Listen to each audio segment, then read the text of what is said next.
L'écriture est venue comme une injonction, celle de ma mère qui m'a demandé un jour d'écrire.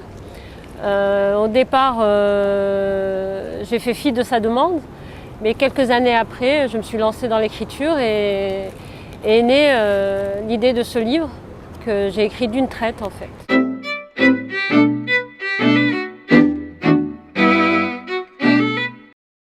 Bonjour, je m'appelle Naïma Guerziz, je suis enseignante et auteure d'un premier roman, Slam Boy Junior.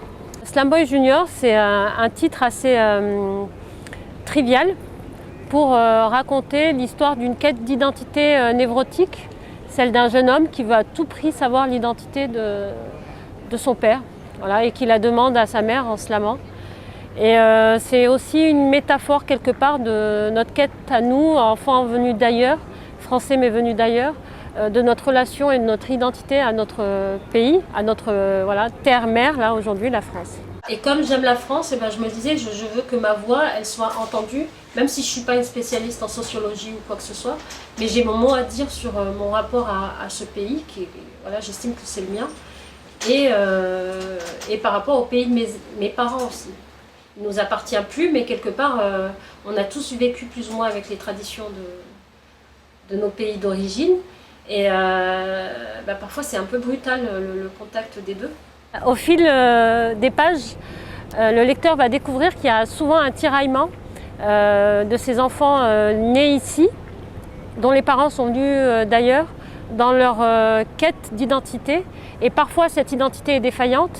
Et dans ce livre, on voit par quel mécanisme on peut justement remédier à ce problème d'identité en travaillant sur les mots, sur l'art, etc. Parce que je suis persuadée que les mots peuvent soigner les mots. Et ça a été vérifié.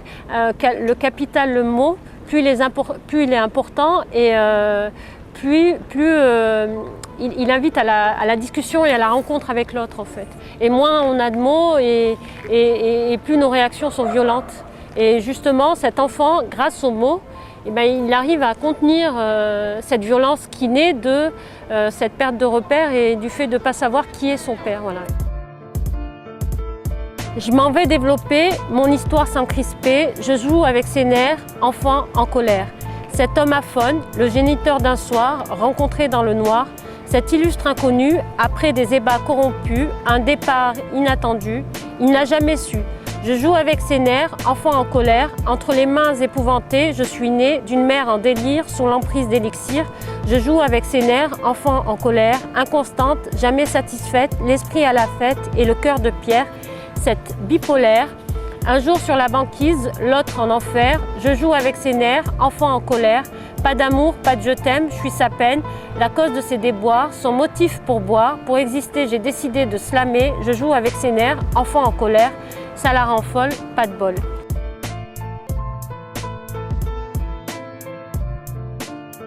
Samy est un des personnages, mais moi quand j'ai écrit, j'ai pensé à un garçon, mais il y avait aussi cette histoire de femme, et Sherazade, qui est sa mère dans le livre, me fait beaucoup penser aux grandes sœurs, celles qu'on a connues et qui du jour au lendemain ont disparu, ont fugué à l'époque et ça faisait grand bruit parce qu'elles étaient tombées amoureuses et puis du jour au lendemain elles avaient coupé court avec elles avaient coupé court les relations familiales et ce personnage-là en fait, cette femme-là derrière, elle a un gros baluchon et c'est celui des traditions et du silence, du secret, voilà. Et Samy, il va la réveiller justement parce que lui il veut savoir, voilà.